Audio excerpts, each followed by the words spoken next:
Hello प्यारे बच्चों, कैसे हैं आप लोग। उम्मीद करते हैं कि बहुत अच्छे से होंगे और अपने पढ़ाई को एकदम बढ़िया तरीका से कर रहे होंगे।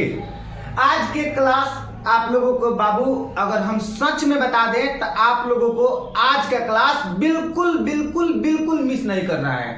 ठीक है, आज आप लोगों को हम ऐसे क्वेश्चन कराने जा रहे हैं जो कि बार बार एकदम लगातार आप लोगों के परीक्षा में पूछा जा रहा है, लगातार पूछता हुआ आ रहा है। ठीक है, फिजिक्स के निचोड़, केमिस्ट्री का निचोड़, बायोलॉजी का निचोड़, यानी कि एक प्रकार से क्वेश्चन बैंक को ध्यान में रखते हुए और आप लोगों को एकदम अच्छे तरीका से, एकदम बेहतरीन तरीका से इंपॉर्टेंट क्वेश्चन लेकर आए हुए हैं बाबू। तो आप लोग क्लास को एकदम दिल थाम लीजिए और अपने रूम का दरवाजा बंद कर लीजिए, एकदम दिल थाम के 1 से 1.5 घंटा का क्लास कीजिए और एक एक प्रश्न को आप लोग याद कर लीजिए और तब जाइए परीक्षा में एकदम धुआं करके आना है परीक्षा में बाबू। चलिए समझिए, देखिए बाबू आप लोगों के लिए एक छोटा सा मतलब कि मोटिवेशन है, आप लोग याद रखिएगा। सुबह पढ़ो या रात को, है ना दोस्त, सुबह पढ़ो या रात को हमेशा दिल में रखो इस बात को। सुबह पढ़ो या रात को हमेशा दिल में रखो इस बात को, है कि नहीं। सफल बनना है एक दिन अपने आप को। सुबह पढ़ो या रात को हमेशा दिल में रखो इस बात को, सफल बनाना है एक दिन अपने आप को। बिल्कुल बाबू, आप लोग इतना मेहनत कीजिए ना, इतना मेहनत कीजिए ना कि आप लोगों के अगल बगल वाला जितना सब स्टूडेंट है सब कहे बाप रे कितना पढ़ाई करता है है कि नहीं। इतना मेहनत कीजिए, ठीक है। चलिए बाबू क्लास स्टार्ट करते हैं और सबसे पहले बाबू हम लोग पढ़ेंगे फिजिक्स, यानी फिजिक्स में क्या भौतिकी पढ़ेंगे, ठीक है। और भौतिकी का निचोड़ करेंगे, भौतिकी का हम लोग निचोड़ करेंगे, यानी कि भौतिकी को इस पार से उस पार एकदम खत्म, ठीक है। एक भी प्रश्न आप लोगों को छूटने वाला नहीं है, ठीक है। तो चलिए बाबू आप लोग प्रश्न बताते रहिएगा, है कि नहीं, आप लोग प्रश्न बताते रहिएगा क्या कह रहा है, ध्यान दीजिएगा दोस्त। सबसे पहला नंबर प्रश्न, विद्युत धारा उत्पन्न करने की युक्ति को कहते हैं। 2012 में पूछा है, 14 में और 17 में। आप लोगों को सब्सक्राइब करना है बाबू और लाइक करना है और क्लास को शेयर करना है, ठीक है। 3 चीज हम आप लोगों को बता दे रहे हैं। आप लोग लाइक कीजिए, सब्सक्राइब कीजिए और शेयर कीजिए। आप लोग कमेंट बॉक्स में खाली कमेंट कर दीजिए ना कि किस टॉपिक की आपकी आवश्यकता है, क्या चीज की जरूरी है। सिर्फ आप लोग हमको बताइए कि क्या करना है। हम आप लोगों के लिए ना वादा करते हैं कि मतलब कौन आप बोल के देखिए ना, आपका एकदम हम कमेंट बॉक्स पढ़ते रहते हैं बाबू, ठीक है।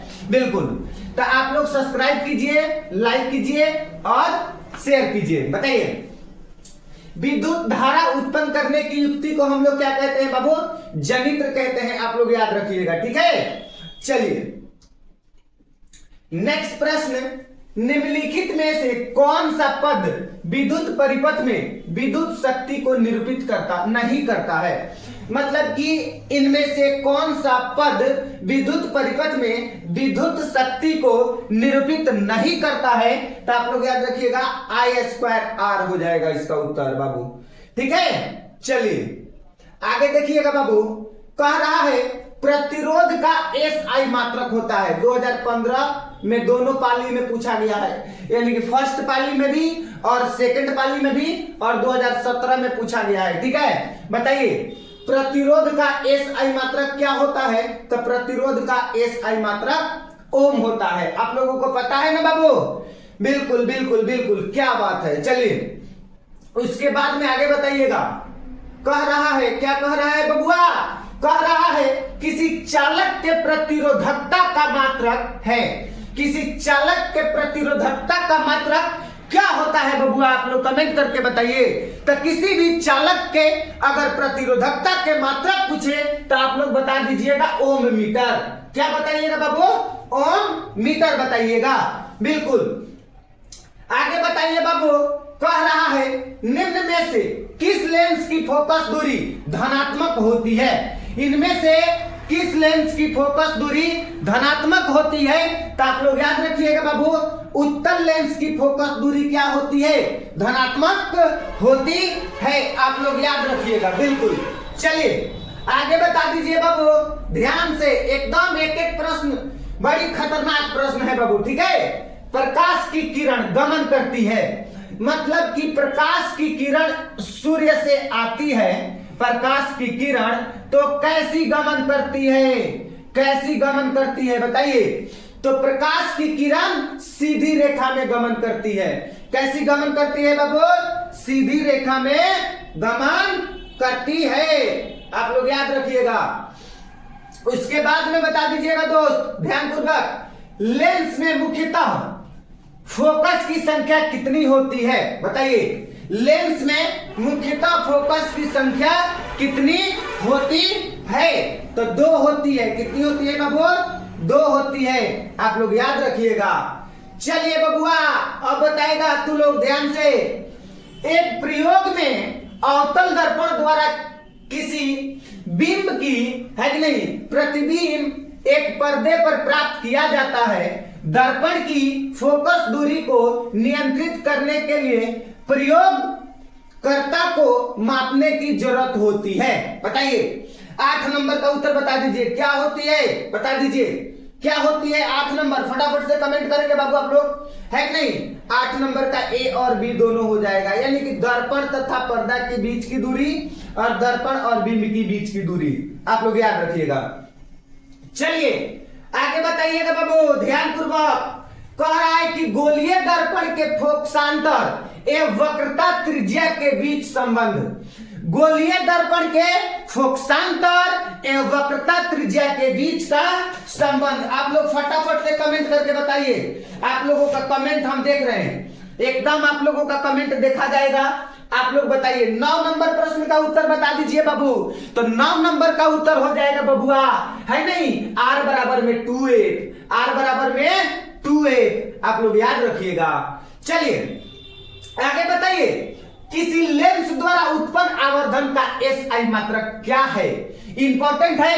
किसी लेंस के द्वारा उत्पन्न आवर्धन का SI मात्रक क्या है? तो मात्रक विहीन। आप लोग याद रखिएगा। आप लोग क्या याद रखिएगा बाबू? मात्रक विहीन। आप लोग याद रखिएगा, बिल्कुल। चलिए उसके बाद में देखिएगा क्या कह रहा है। कह रहा है निम्न में कौन लेंस की क्षमता का मात्रक है? बताइए इनमें से कौन लेंस की क्षमता का SI मात्रक है या लेंस की क्षमता का मात्रक है? तो आप लोग याद रखिएगा बबुआ, लेंस की क्षमता का मात्रक डायोप्टर होता है। क्या होता है बाबू? डायोप्टर होता है। आप लोग याद रखिएगा, बिल्कुल। चलिए आगे बताइएगा बाबू। कह रहा है निर्वात में प्रकाश की चाल। बताइए निर्वात में प्रकाश की चाल कितनी होती है? तो इनमें से कोई नहीं होगा। तो होती है कितना? तो निर्वात में प्रकाश की चाल 3 × 10 के पावर 8 मीटर पर सेकेंड। 3 × 10 के पावर 8 मीटर पर सेकेंड होता है बाबू। 3 × 10 के पावर 8 मीटर पर सेकेंड होता है। आप लोग याद रखिएगा, बिल्कुल। चलिए उसके बाद में बताना बबुआ ध्यान से, निम्न में से कौन सा पदार्थ लेंस बनाने के लिए प्रयुक्त नहीं किया जाता है?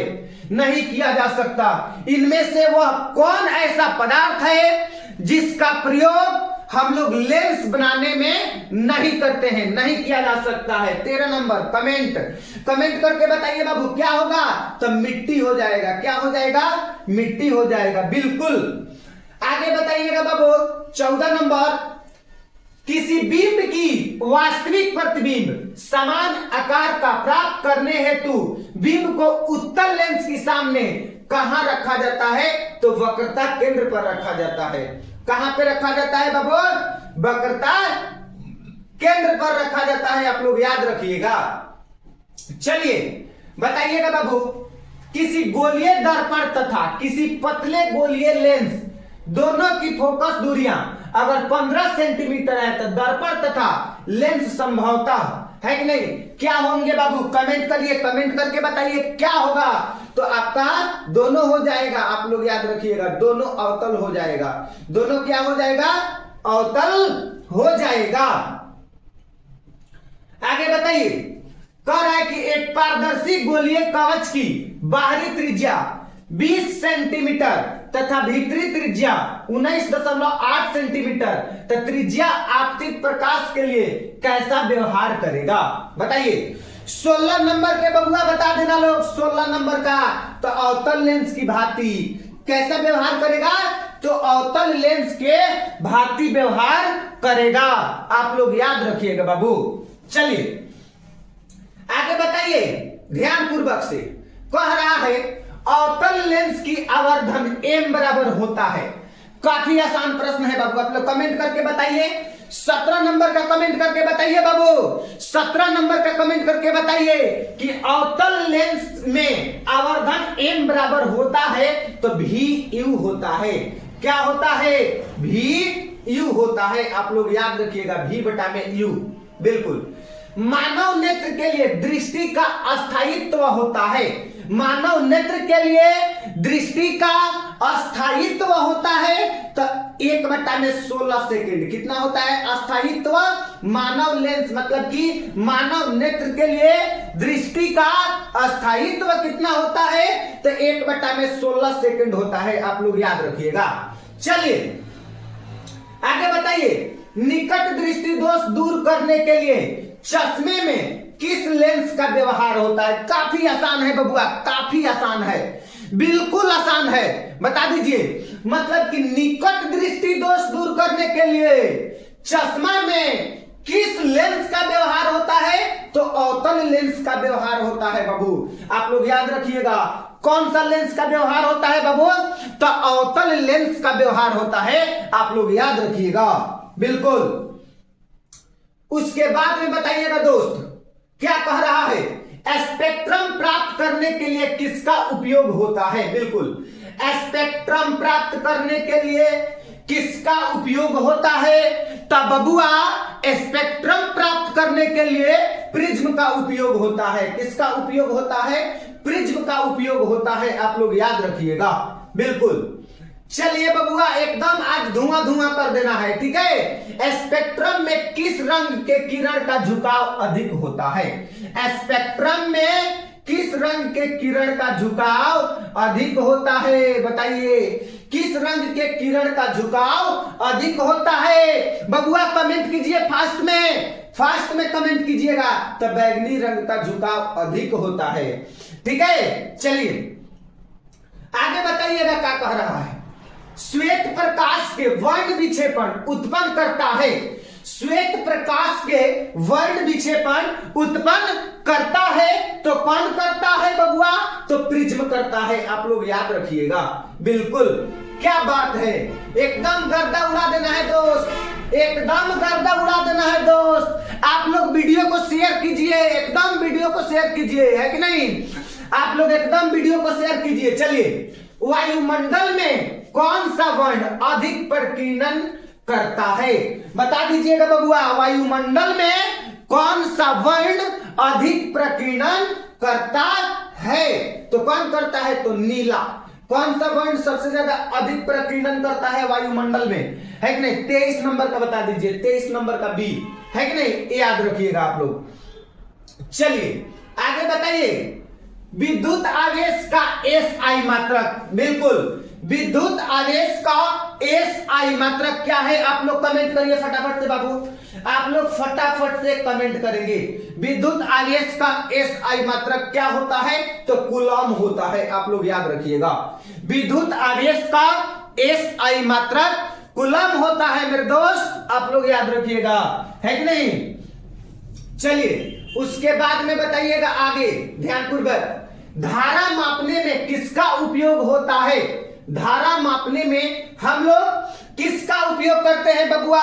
बता दीजिए किसका उपयोग करते हैं? आप लोग इसको कमेंट बॉक्स में बताइएगा, हम बताने वाला नहीं है, बता देते हैं। इसका आंसर गलत है। इसका आंसर जो है ये भी गलत है, ये भी गलत है, ये भी गलत है, ये भी गलत है। इसका उत्तर हो जाएगा ए मीटर। इसका उत्तर क्या हो जाएगा? ए मीटर हो जाएगा। इसका उत्तर ए मीटर हो जाएगा। आप लोग याद रखिएगा बाबू। चलिए आगे बताइए, कह रहा है निम्न में से किस माध्यम में प्रकाश की चाल अधिक होती है। काफी ज्यादा आसान प्रश्न है, काफी ज्यादा आसान है बबुआ, काफी ज्यादा आसान है। निम्नलिखित में से किस माध्यम में प्रकाश का चाल सबसे अधिक होता है। तो मेरे दोस्त हवा में सबसे अधिक होता है। किसमें सबसे अधिक होता है? हवा में सबसे अधिक होता है मेरे दोस्त, आप लोग याद रखिएगा। चलिए आगे बता दीजिए क्या कह रहा है। कह रहा है किसी वस्तु का प्रतिबिंब कहां बनता है, वह है 2014 बबुआ, 2014 और 2021। तो समझ लीजिएगा क्या होगा। किसी वस्तु का प्रतिबिंब कहां बनता है, वह है, बता दीजिए 27 नंबर प्रश्न का उत्तर बताइए आप लोग। 27 नंबर का हो जाएगा रेटिना हो जाएगा। क्या हो जाएगा? रेटिना हो जाएगा। चलिए आगे बता दीजिएगा बाबू। 28 नंबर, प्रकाश का न्यूनतम तरंग दैर्ध्य है। मतलब कि जो प्रकाश का तरंग दैर्ध्य होता है उसमें सबसे न्यूनतम यानी कि सबसे कम तरंग दैर्ध्य कौन है? तो 320 नैनोमीटर। आप 380 नैनोमीटर, आप लोग याद रखिएगा। चलिए आगे बताइएगा बबुआ। कह रहा है 1 वोल्ट बराबर होता है, कमेंट कीजिए 29 नंबर का कमेंट कीजिए कि 1 वोल्ट बराबर कितना होता है। तो जूल बट्टा में कूलम होता है, आप लोग याद रखिएगा। बिल्कुल। चलिए बाबू हमारे आगे बताइए, दाढ़ी बनाने के लिए कौन सा दर्पण उपयुक्त है कि नहीं? दाढ़ी बनाने के लिए कौन सा दर्पण उपयुक्त है? तो आप लोग बाबू बता दीजिएगा। दाढ़ी बनाने के लिए अवतल दर्पण उपयुक्त है। दाढ़ी बनाने के लिए अवतल दर्पण उपयुक्त है, आप लोग याद रखिएगा। चलिए समतल दर्पण द्वारा बना प्रतिबिंब होता है। समतल दर्पण के द्वारा बना प्रतिबिंब होता है। कैसा होता है बाबू? तो काल्पनिक होता है। समतल दर्पण के द्वारा बना प्रतिबिंब काल्पनिक होता है मेरे दोस्त, आप लोग याद रखिएगा, है कि नहीं? चलिए आगे बता दीजिएगा बबुआ। नेक्स्ट देखिए, समतल दर्पण की फोकस दूरी होती है। तो समतल दर्पण की फोकस दूरी अनंत होती है। समतल दर्पण की फोकस दूरी अनंत होती है, आप लोग याद रखिएगा बाबू, एकदम अच्छे तरीका से याद रखिएगा। चलिए आगे बताइएगा बाबू क्या कह रहा है। कह रहा है किसी गोलीय दर्पण की फोकस दूरी 20 सेंटीमीटर है। यह गोलीय दर्पण किस प्रकार का है? किसी गोलीय दर्पण की फोकस दूरी अगर 20 सेंटीमीटर है तो यह गोलीय दर्पण किस प्रकार का है? 33 नंबर का आप लोग कमेंट करके बता दीजिए। 33 नंबर के आप लोग कमेंट करके कहिएगा उत्तल, तो हम कहेंगे जी बिल्कुल उत्तल। चलिए आगे बता दीजिए बाबू क्या कह रहा है। नई कार्तीय परिपाटी के अनुसार दर्पण के सामने रखे गए बिंब की दूरी ली जाती है कि नहीं? कैसा? तो ऋणात्मक, आप लोग याद रखिएगा बाबू, इंपॉर्टेंट क्वेश्चन है, ठीक है। चलिए हाय देखिए क्या कह रहा है बबुआ, ध्यान से प्रश्न पढ़िए। प्रश्न कह रहा है उत्तल दर्पण में बना काल्पनिक प्रतिबिंब होता है। उत्तल दर्पण में बना काल्पनिक प्रतिबिंब होता है तो सीधा एवं हासित। कैसा होता है बाबू? सीधा एवं हासित होता है, आप लोग याद रखिएगा। सीधा एवं हासित होता है, आप लोग याद रखिएगा। बिल्कुल। चलिए आगे बता दीजिए क्या कह रहा है। कह रहा है कि किसी बल्ब से 1 मिनट में 120 कूलम आवेश प्रवाहित हो रहा है तो विद्युत बल्ब की धारा का मान, तो आप लोग निकाल लीजिएगा। इसका उत्तर 2 एम्पियर होगा। इसका उत्तर कितना होगा? तो 2 एम्पियर होगा, आप लोग याद रखिएगा बबुआ। चलिए कह रहा है विभवांतर का एसआई मात्रक होता है। बबुआ ध्यान से, विभवांतर का एसआई मात्रक क्या होता है? तो विभवांतर का एसआई मात्रक मेरे दोस्त वोल्ट होगा। क्या होगा? वोल्ट होगा, आप लोग याद रखिएगा। चलिए आगे बता दीजिएगा दोस्त। देखिए क्या कह रहा है किसी कुंडली का प्रतिरोध ज्ञात करने के लिए सूत्र है, तो किसी भी कुंडली का प्रतिरोध ज्ञात करने के लिए सूत्र है R बराबर में V बटा में I, है कि नहीं? R बराबर में V बटा में I होता है, बिल्कुल। चलिए, R बराबर में V बटा में I होता है, बिल्कुल बिल्कुल। चलिए, उसके बाद में बता दीजिएगा दोस्त क्या कह रहा है? कह रहा है विद्युत बल्ब का तंतु बना होता है, जो विद्युत बल्ब होता है उनका तंतु जो होते हैं क्या चीज का बना होता है? तो आप लोग याद रखिएगा बाबू, विद्युत बल्ब का तंतु क्या चीज का बना होता है? तो टंगस्टन का बना होता है। क्या चीज का बना होता है? टंगस्टन का बना होता है। आप लोग याद रखिएगा मेरे दोस्त। चलिए आगे बताइएगा बाबू, किसी बल्ब पर 220 वोल्ट 2 एम्पियर की धारा प्रवाहित तो होती है तो फिलामेंट की प्रतिरोध होगा, है कि नहीं? कितना ओम होगा? कितना ओम होगा बाबू? 40 नंबर का आप लोग कमेंट करके बताइए कितना ओम होगा? तो 110 ओम हो जाएगा। आप लोग याद रखिएगा, बिल्कुल। चलिए अब देखिए, किसी विद्युत धारावाही सीधी लंबी परिनालिका के भीतर चुंबकीय क्षेत्र 2018 में पूछा हुआ है बबुआ, ध्यान पूर्वक। किसी विद्युत धारावाही यानी कि किसी विद्युत धारावाही सीधी लंबी परिनालिका के भीतर चुंबकीय क्षेत्र, आप लोग कमेंट करके बताइए क्या हो जाएगा? तो सभी बिंदुओं पर समान होता है। कैसा होता है? सभी बिंदुओं पर समान होता है। ऑप्शन नंबर डी हो जाएगा, बिल्कुल। चलिए, डायनेमो यांत्रिक ऊर्जा को किस ऊर्जा में परिवर्तित करता है? जो डायनेमो है वो यांत्रिक ऊर्जा को किस ऊर्जा में परिवर्तित करता है? तो आप लोग याद रखिएगा, डायनेमो यांत्रिक ऊर्जा को विद्युत ऊर्जा में परिवर्तित करता है। किस ऊर्जा में बाबू? विद्युत ऊर्जा में परिवर्तित करता है। डायनेमो जवन है ना बबुआ, यांत्रिक ऊर्जा को विद्युत ऊर्जा में परिवर्तित करता है। आप लोग याद रखिएगा। चलिए आगे बताइए बाबू, घरों में विद्युत से दुर्घटना किसके कारण होती है? मतलब कि जो घर में विद्युत से जो दुर्घटना होती है वो दुर्घटना किसके कारण होती है? तो शॉर्ट सर्किट के कारण होती है। किसके कारण होती है बाबू? शॉर्ट सर्किट के कारण होती है। आप लोग याद रखिएगा कि हम लोगों के घर में विद्युत से अगर दुर्घटना होती है तो किस कारण होती है? तो शॉर्ट सर्किट के कारण होती है। आप लोग याद रखिएगा। चलिए आगे देखिएगा बाबू क्या कह रहा है। लघुपतन के समय परिपथ में विद्युत धारा का मान, लघुपतन के समय परिपथ में विद्युत धारा का मान क्या होता है? बता दीजिए क्या होता है कि नहीं? तो बहुत अधिक बढ़ जाता है। क्या होता है? बहुत अधिक बढ़ जाता है, बिल्कुल। चलिए आगे बताएंगे दोस्त, विद्युत धारा के चुंबकीय प्रभाव का खोज किसने किया था?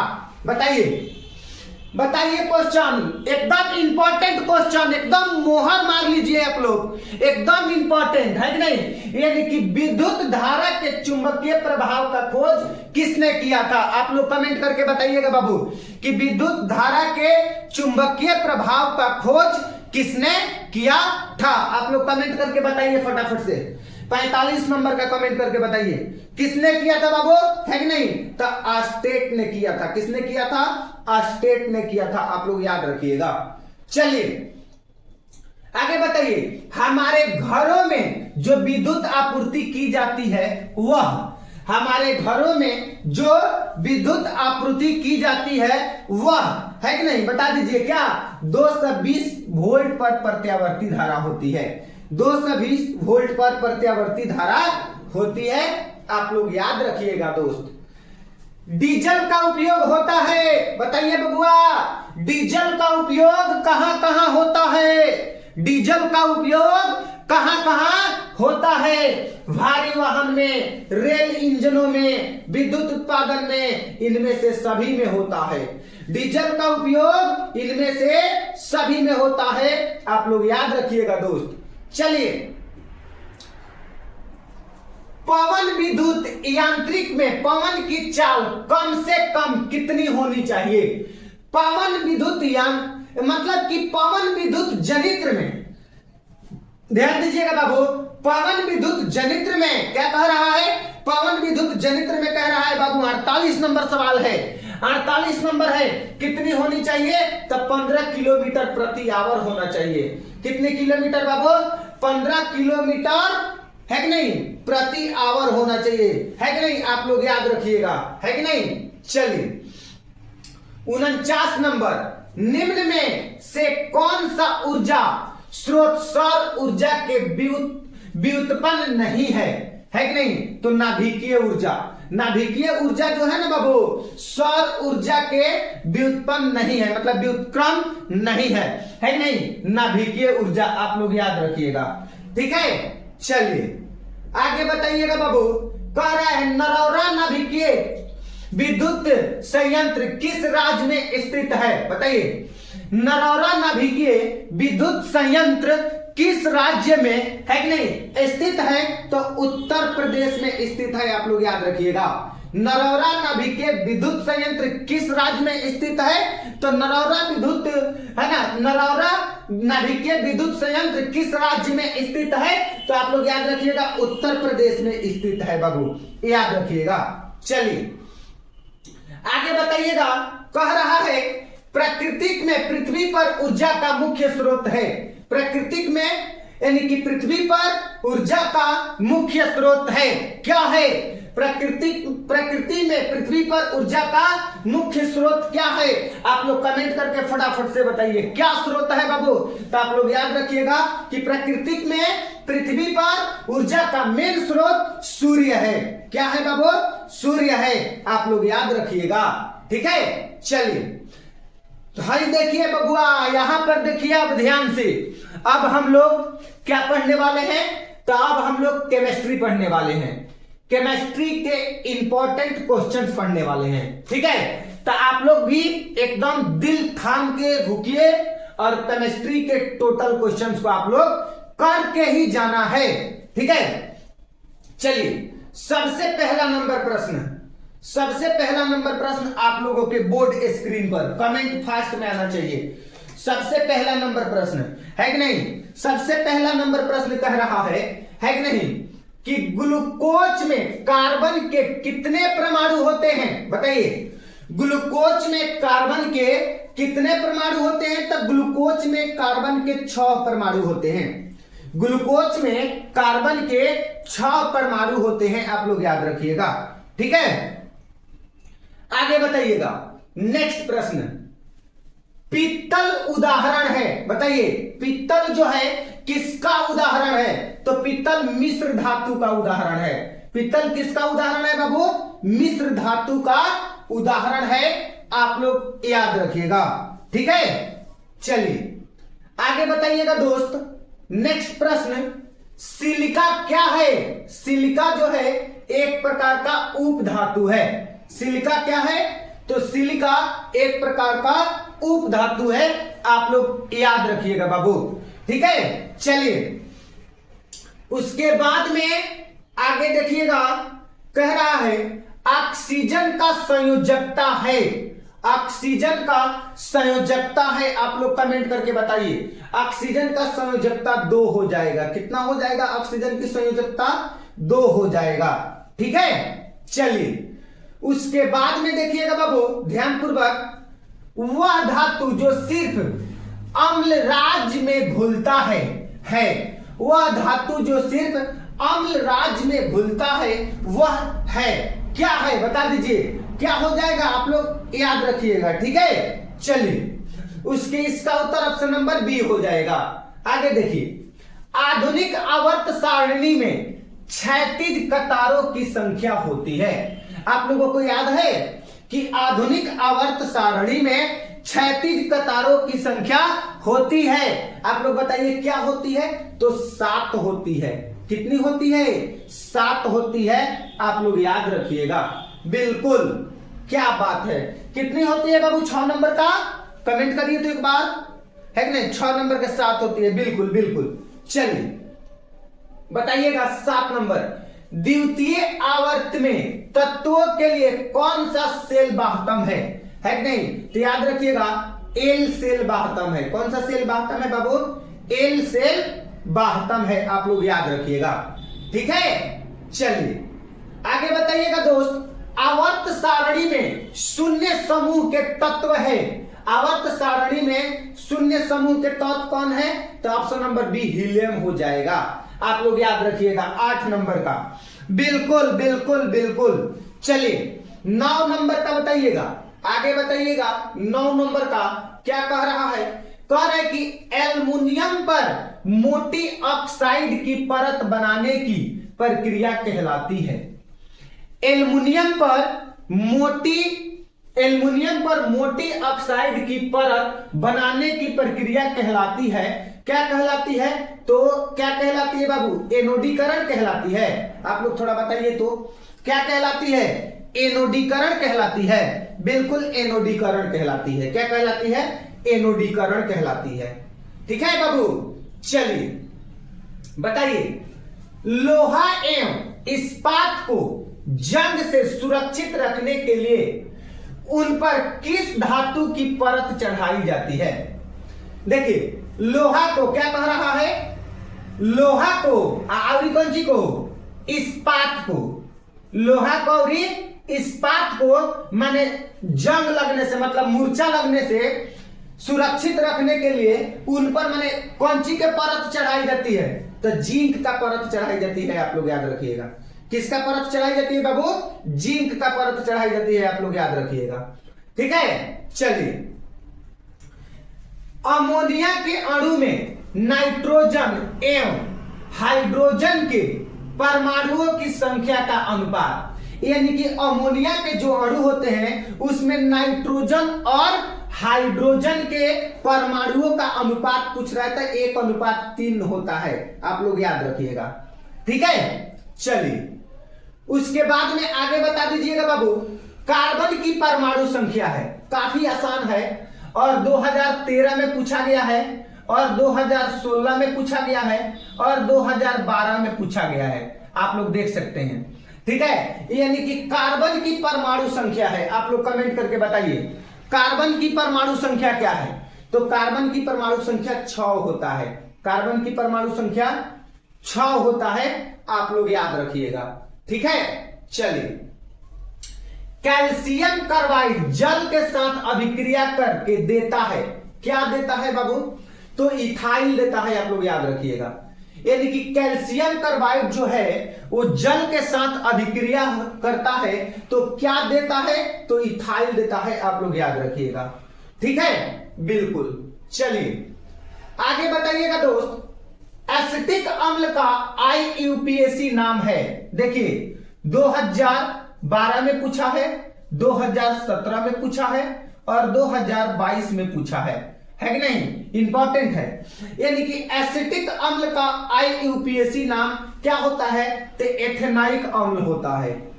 एसिटिक याद रखिएगा, एसिटिक अम्ल का IUPAC नाम एथेनाइक अम्ल होता है। आप लोग याद रखिएगा। 15 नंबर सवाल है। कितना नंबर है? 15 नंबर सवाल है। आप लोग याद रखिएगा 15 नंबर सवाल है। बिल्कुल। उसके बाद में बताइएगा बाबू, ध्यान दीजिए आवर्त में तो तत्वों में आवर्ती वर्गीकरण में अष्टक सिद्धांत दिया गया है कि नहीं? है ना? किसके द्वारा दिया गया है? तो न्यूलैंड्स द्वारा दिया गया है। न्यूलैंड्स के द्वारा तत्वों के आवर्ती वर्गीकरण में अष्टक का सिद्धांत दिया गया है। तत्वों के आवर्ती वर्गीकरण में है कि नहीं? न्यूलैंड्स के द्वारा अष्टक का सिद्धांत दिया गया है। आप लोग याद रखिएगा। ठीक है, चलिए उसके बाद में बताएंगे मेरे दोस्त, है कि नहीं?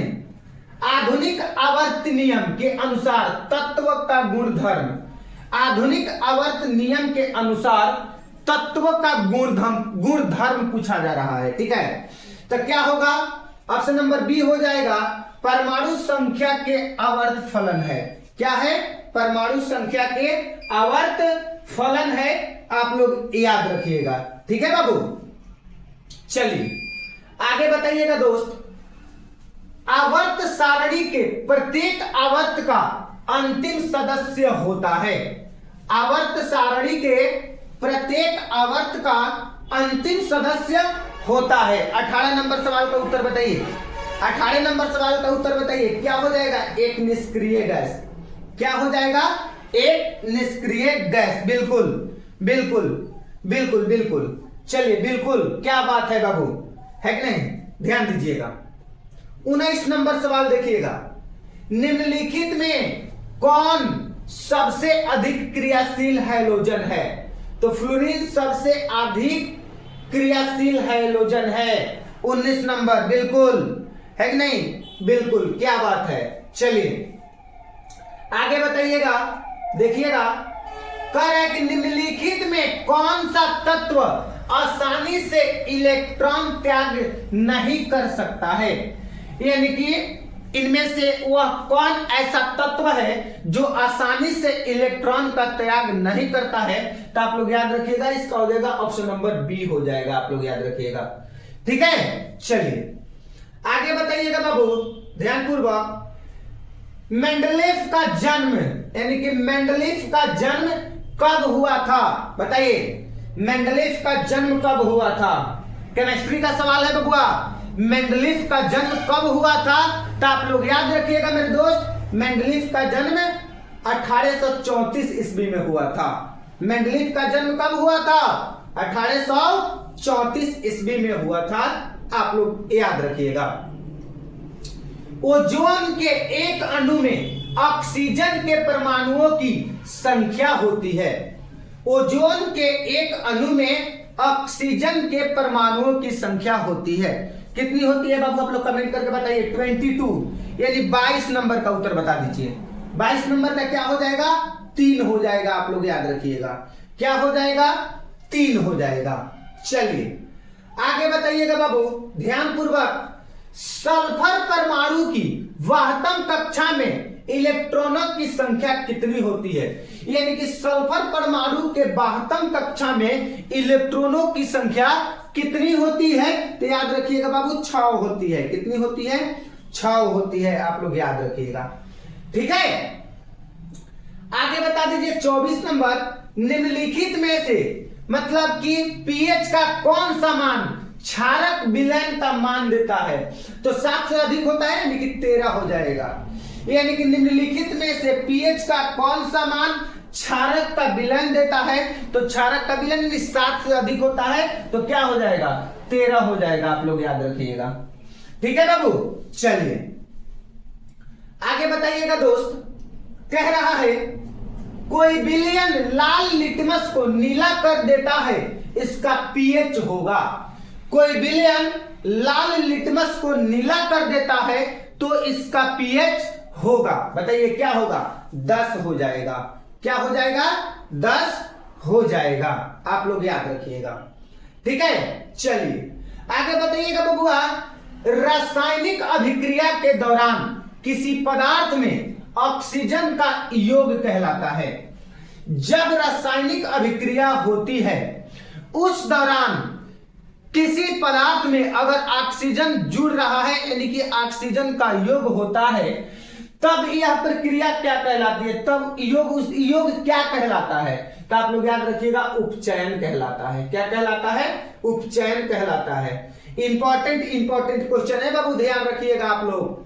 चलिए बाबू, अब हम लोग पढ़ने वाले हैं बायोलॉजी, यानी कि जीव विज्ञान। अब हम लोग क्या पढ़ने वाले हैं? बायोलॉजी पढ़ने वाले हैं, यानी कि हम लोग जीव विज्ञान पढ़ने वाले हैं। तो आप लोग एकदम शुरू से लास्ट तक बायोलॉजी का टोटल क्वेश्चन बनाइए और आप लोग बाबू कमेंट करके, मेरे प्यारे बच्चे, आप लोग टोटल बाबू आप लोग कमेंट बॉक्स में बताएंगे क्लास कैसा लगा, क्लास के बारे में जरूर बताएंगे। ठीक है, चलिए सबसे पहला नंबर प्रश्न हम देखते हैं। कह रहा है कौन सा एंजाइम वसा पर क्रिया करता है? कौन सा एंजाइम वसा पर क्रिया करता है? तो इसका उत्तर हो जाएगा लाइपेज। लाइपेज वसा पर क्रिया करता है, आप लोग याद रखिएगा। ठीक है, चलिए उसके बाद में कह रहा है अमीबा अपना भोजन कैसे पकड़ता है? अमीबा अपना भोजन कैसे पकड़ता है बाबू? तो आप सभी बच्चों को पता है कि अमीबा अपना भोजन कूटपाद के द्वारा पकड़ता है। अमीबा अपना भोजन कैसे पकड़ता है? तो अमीबा अपना भोजन कूटपाद के द्वारा पकड़ता है, आप लोग याद रखिएगा। आगे देखिए क्या कह रहा है, कह रहा है कि पीत रस कहां से स्त्रावित होता है।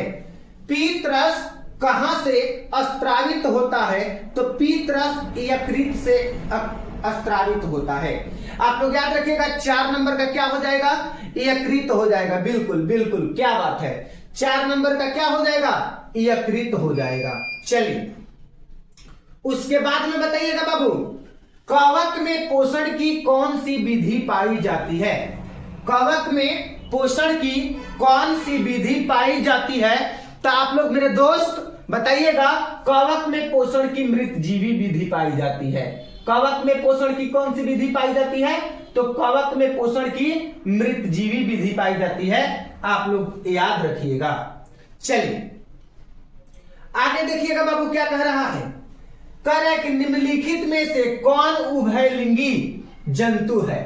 उभयलिंगी कहने का मतलब है कि वैसा जंतु जिसमें नर का सेक्स ऑर्गन एवं मादा का सेक्स ऑर्गन, यानी कि नर और मादा दोनों एक ही में हो, उसे उभयलिंगी कहते हैं। तो निम्नलिखित में से कौन उभयलिंगी है, तो केचुआ आपका उभयलिंगी हो जाएगा। आप लोग याद रखिएगा, ठीक है। चलिए आगे बताइएगा बाबू, कह रहा है कि एक वयस्क मनुष्य में कितने दांत होते हैं। बिल्कुल, एक मतलब कि एक जवान व्यक्ति के मुख में कितने दांत होते हैं, तो आप लोग याद रखिएगा, एक वयस्क मनुष्य के मुख में 32 दांत होते हैं। कितने दांत होते हैं बाबू, 32 दांत होते हैं। आप लोग याद रखिएगा, ठीक है। चलिए आगे बताइएगा दोस्त, गवाइटर अथवा घेघा पनपता है। गवाइटर मतलब गवाइटर एक रोग है और घेघा भी एक रोग है। एक किनकी कमी से पनपता है, तो आयोडीन की कमी से पनपता है। किसकी कमी से पनपता है, आयोडीन की कमी से पनपता है। तो आप लोग भी नमक खाइए, नमक वो बढ़िया वाला नमक खरीदिए, है कि नहीं, अच्छा क्वालिटी की टाटा के नमक, बढ़िया नमक खरीद के खाइएगा, बढ़िया क्वालिटी का, तो घेघा या गवाइटर रोग नहीं होगा, ठीक है। चलिए उसके बाद में बताइएगा आगे क्या कह रहा है, ऑक्सीजन का वाहक कौन है, बता दीजिए, कमेंट करके बताइए। 9 नंबर सवाल का कमेंट करके बताइएगा बाबू, ऑक्सीजन का वाहक कौन है, तो आरबीसी ऑक्सीजन का वाहक है बाबू। आप लोग याद रखिएगा, ठीक है। चलिए आगे बताइएगा दोस्त, नेक्स्ट प्रश्न देखिएगा क्या कह रहा है, खुला परिसंचरण तंत्र किसमें पाया जाता है। खुला परिसंचरण तंत्र, खुला परिसंचरण तंत्र किसमें पाया जाता है, तो आप लोग याद रखिएगा बाबू, खुला परिसंचरण तंत्र कॉकरोच में पाया जाता है। खुला परिसंचरण तंत्र किसमें पाया जाता है, खुला परिसंचरण तंत्र कॉकरोच में पाया जाता है।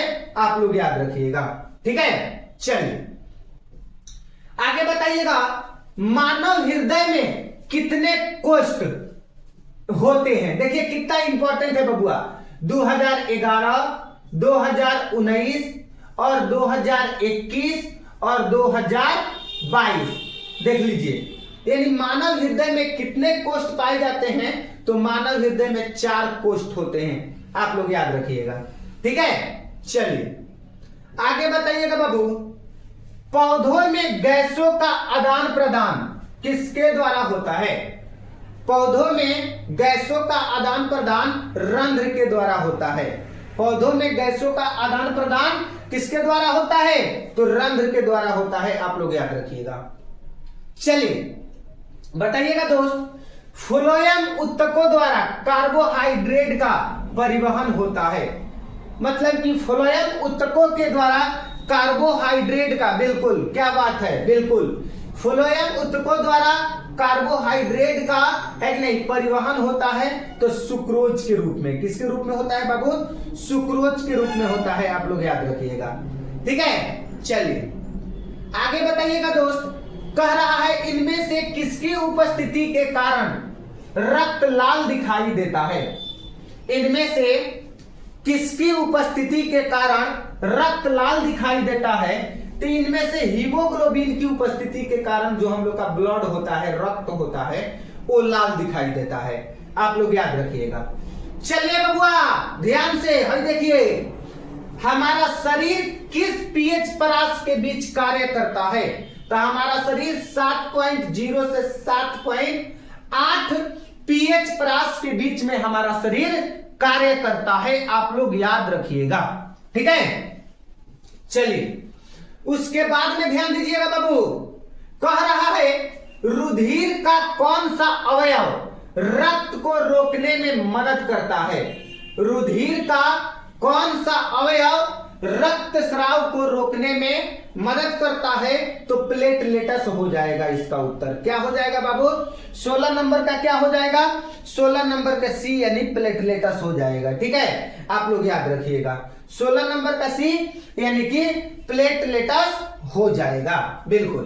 चलिए 17 नंबर बता दीजिए। पादप में जाइलम उत्तरदायी है। तो जाइलम जो है पादप में, पेड़ पौधा में, वो जल का वहन कराने के लिए उत्तरदायी है। किसका वहन कराने के लिए उत्तरदायी है बाबू? तो जाइलम जल का वहन कराने के लिए उत्तरदायी है। आप लोग याद रखिएगा, ठीक है। चलिए आगे बताइएगा दोस्त, क्या कह रहा है? हृदय से रक्त को संपूर्ण शरीर में पंप किया जाता है। किसके द्वारा? तो निलय के द्वारा। निलय के द्वारा ही, मतलब कि निलय के द्वारा ही क्या किया जाता है? हृदय से रक्त को, मतलब ब्लड को पूरे शरीर में क्या किया जाता है? पंप किया जाता है। आप लोग याद रखिएगा, ठीक है। आगे बताइएगा, कह रहा है निम्नलिखित में कौन से यंत्र का उपयोग रक्त दाब मापने में किया जाता है? यानी कि बीपी चेक करने में, बीपी को चेक करने में किस यंत्र का उपयोग किया जाता है? तो अस्थाई गगोमैनोमीटर यंत्र है, इसी का उपयोग हम लोग बीपी यानी कि रक्त दाब मापने में करते हैं, ठीक है। चलिए आगे बताइएगा, एक कोशिकीय शैवाल में जल का परिवहन द्वारा होता है कि नहीं? बता दीजिए। 20 नंबर का आप लोग कमेंट करके बताइए फटाफट से, है कि नहीं? बताइए क्या हो जाएगा? तो विसरण हो जाएगा। क्या हो जाएगा? विसरण हो जाएगा। आप लोग याद रखिएगा, बिल्कुल। चलिए पौधों में वाष्पोत्सर्जन किस भाग में होता है? मतलब कि जो पौधा होते हैं उनमें वाष्पोत्सर्जन पौधा के किस भाग में होता है बाबू? तो पौधा के पत्ता वाला भाग में होता है वाष्पोत्सर्जन। पौधा के किस भाग में होता है? तो पत्ता वाला भाग में वाष्पोत्सर्जन होता है। आप लोग याद रखिएगा, है कि नहीं? चलिए आगे बताएंगे दोस्त, गार्ड कोशिका की कौन सी भित्ति मोटी होती है? तो गार्ड कोशिका की जो भित्ति होती है वो मोटी होती है। गार्ड कोशिका की भीतरी भित्ति मोटी होती है। आप लोग याद रखिएगा, है कि नहीं? आगे देखिएगा, रक्त का लाल रंग में से किस प्रोटीन का उपस्थिति के कारण होता है? मतलब कि रक्त का लाल रंग निम्न में से किस प्रोटीन की उपस्थिति के कारण होता है? ठीक है, तो आप लोग याद रखिएगा, हीमोग्लोबिन। हीमोग्लोबिन के कारण ही रक्त का रंग लाल होता है। हीमोग्लोबिन के कारण ही रक्त का रंग क्या होता है? लाल होता है। आप लोग याद रखिएगा, बिल्कुल। चलिए आगे बताइएगा बाबू, लसिका का रंग होता है, जो लसिका होता है उसका रंग कैसा होता है? लसिका का रंग कैसा होता है? तो लसिका का रंग हल्का पीला होता है। आप लोग याद रखिएगा, लसिका का रंग कैसा होता है? हल्का पीला होता है। आप लोग याद रखिएगा, ठीक है। चलिए आगे बताइएगा बाबू, ऑक्सीजन के परिवहन के लिए जिम्मेदार घटक है। ऑक्सीजन के परिवहन के लिए 25 नंबर है कि नहीं? 25 नंबर के बता दीजिए कौन है? तो आरबीसी है ऑक्सीजन के परिवहन के लिए जिम्मेदार घटक। कौन है बाबू? आरबीसी है, ठीक है बाबू। चलिए उसके बाद में बताइएगा आप लोग ध्यान पूर्वक से। कह रहा है प्रोटोजुआ उत्सर्जी पदार्थ का निष्कासन कैसे करता है? प्रोटोजुआ उत्सर्जी पदार्थ का निष्कासन कैसे करता है? तो विसरण द्वारा करता है। कैसे करता है बाबू? विसरण द्वारा करता है। आप लोग याद रखिएगा, ठीक है। चलिए आगे बताइएगा बाबूआ, मानव का प्रमुख उत्सर्जी अंग निम्नलिखित में से कौन है? मतलब कि मानव का प्रमुख उत्सर्जी अंग निम्नलिखित में से कौन है? तो मानव का प्रमुख उत्सर्जी अंग आपका हो जाएगा बाबू वृक्क हो जाएगा। क्या हो जाएगा? वृक्क हो जाएगा। आप लोग याद रखिएगा, ठीक है। चलिए आगे बता देंगे दोस्त, सजीव जीवधारियों द्वारा किस प्रकार की नाइट्रोजनी पदार्थ यानी कि कचरा का उत्सर्जन होता है? मतलब सजीव के द्वारा और जीवधारियों के द्वारा किस प्रकार का नाइट्रोजनी पदार्थ, मतलब नाइट्रोजनी पदार्थ यानी कि कचरा है कि नहीं, क्या किया जाता है? उत्सर्जन किया जाता है, मतलब शरीर से बाहर निकाला जाता है। तो अमोनिया हो जाएगा, यूरिक अम्ल भी हो जाएगा, यूरिया भी हो जाएगा, यानी कि इनमें से सभी हो जाएगा। आप लोग याद रखिएगा, ठीक है। देखिए नेक्स्ट प्रश्न क्या कह रहा है, हीमोग्लोबिन की कमी से कौन सा रोग होता है? तो आप लोग याद रखिएगा बाबू, हीमोग्लोबिन की कमी से एनीमिया रोग होता है। हीमोग्लोबिन की कमी से कौन सा रोग होता है? तो हीमोग्लोबिन की कमी से एनीमिया रोग होता है। आप लोग याद रखिएगा। चलिए आगे बताइएगा बाबू, कह रहा है मनुष्य में श्वेत रक्त कोशिका की जीवन अवधि कितनी होती है? मनुष्य में यानी कि डब्ल्यूबीसी के बात किया जा रहा है। व्हाइट ब्लड सेल, इसको हिंदी में क्या कहते हैं? श्वेत रक्त कोशिका, इंग्लिश में व्हाइट ब्लड सेल, शॉर्ट नाम जो है डब्ल्यूबीसी है। इसका जीवन अवधि 12 से 20 दिन होती है। मनुष्य में श्वेत रक्त कोशिका की जीवन अवधि 12 से 20 दिन होती है दोस्त, आप लोग याद रखिएगा, है कि नहीं। आगे देखिए क्या कह रहा है कि नहीं, किस जीव में हीमोग्लोबिन नहीं होता है? बता दीजिए, वह कौन ऐसा जीव है जिस जीव में हीमोग्लोबिन नहीं होता है? तो आप लोग बताइएगा बाबू कि वह कौन ऐसा जीव है जिसमें हीमोग्लोबिन नहीं होता है? तो मक्खी में हीमोग्लोबिन नहीं होता है। आप लोग याद रखिएगा, किस जीव में हीमोग्लोबिन नहीं होता है? तो मक्खी में हीमोग्लोबिन नहीं होता है। आप लोग याद रखिएगा। देखिए बाबू नेक्स्ट क्वेश्चन क्या कह रहा है, रक्त है, मतलब रक्त क्या है?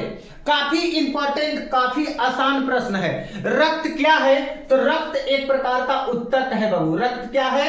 एक प्रकार का उत्तक है। आप लोग याद रखिएगा, ठीक है, बिल्कुल। चलिए उसके बाद में मेरे दोस्त बताएंगे आप लोग, मानव हृदय घिरा हुआ है। मानव हृदय जो है वो पेरिकार्डियम से घिरा हुआ है। मानव हृदय क्या चीज से घिरा हुआ है बाबू?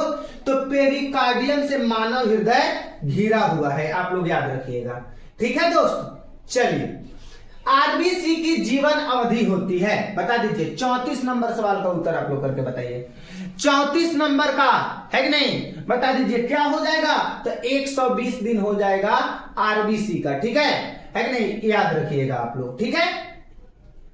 देखिएगा बाबू, कह रहा है निम्नलिखित में कौन संवाहक उत्तक है?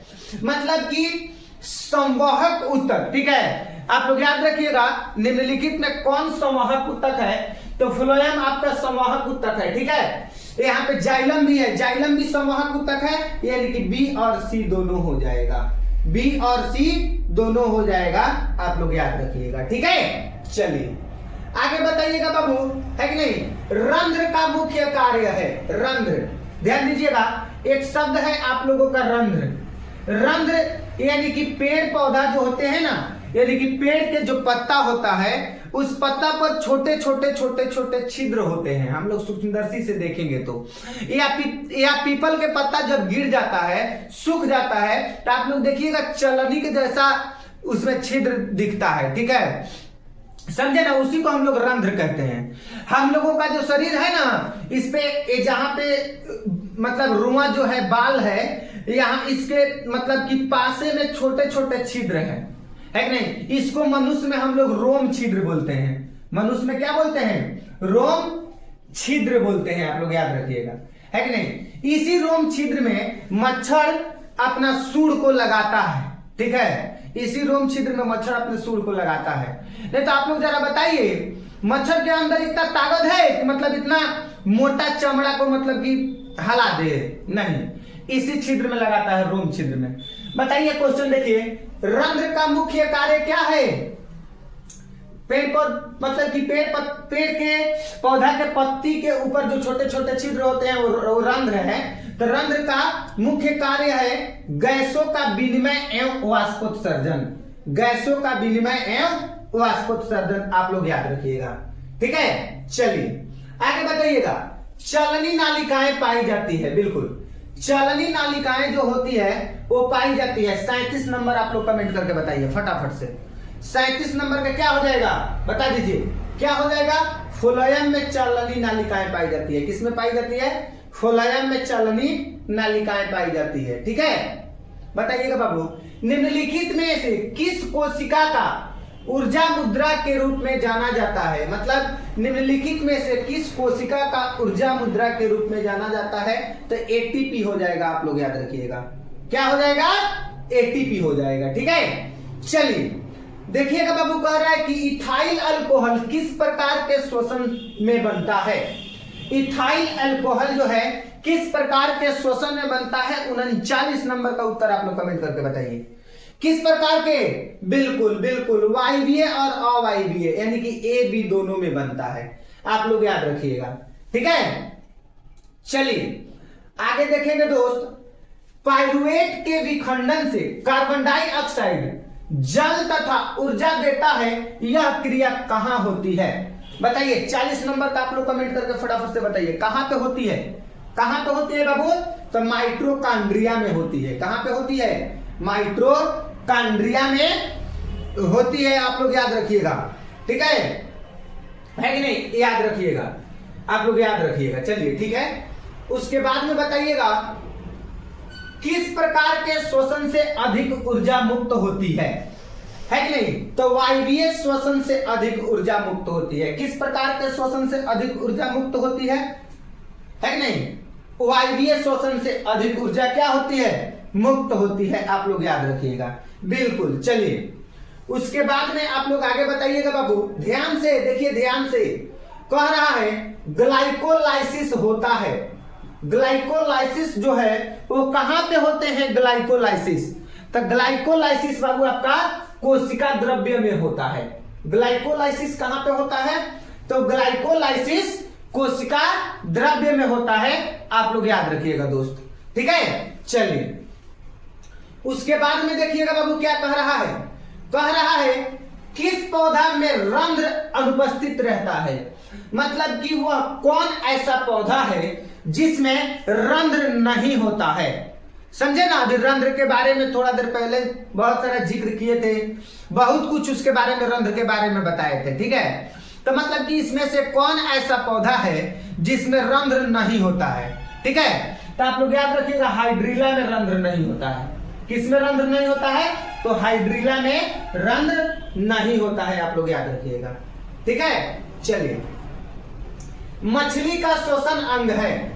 मछली का मतलब कि जो श्वसन अंग है वो क्या है? मछली का श्वसन अंग कौन है? ठीक है, तो मछली का श्वसन अंग गिल्स हो जाएगा। मछली का श्वसन अंग गिल्स हो जाएगा, आप लोग याद रखिएगा, ठीक है बाबू। चलिए आगे बताइएगा बाबू, निम्न में से किस रंग का प्रकाश किरण प्रकाश संश्लेषण के लिए सबसे ज्यादा प्रभावी है?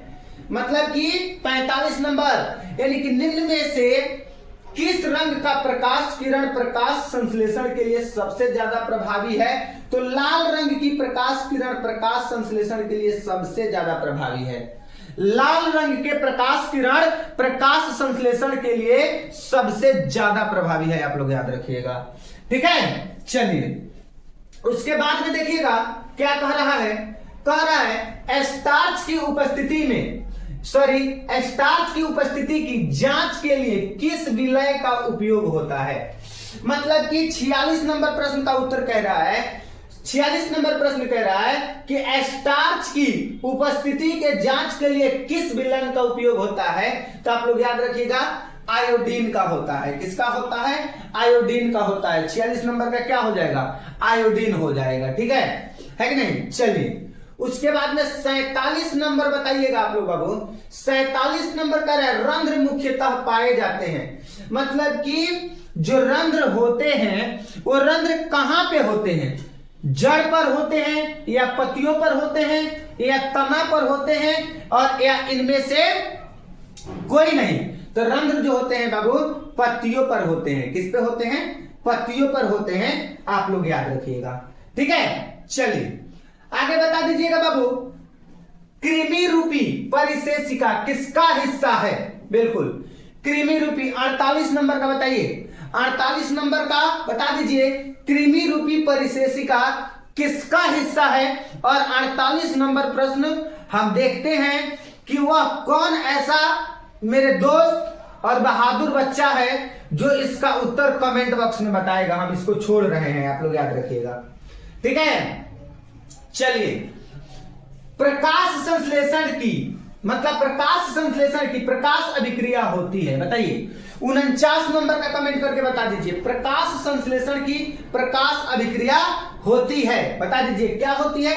तो क्लोरोप्लास्ट के ग्राना में होती है। किसमें होती है, क्लोरोप्लास्ट की ग्राना में होती है, आप लोग याद रखिएगा। आगे देखिए बबुआ, कह रहा है पौधों में श्वसन होता है। पौधों में श्वसन होता है मतलब कि पौधा में श्वसन कहां से होता है, मतलब कहां होता है पौधा में श्वसन।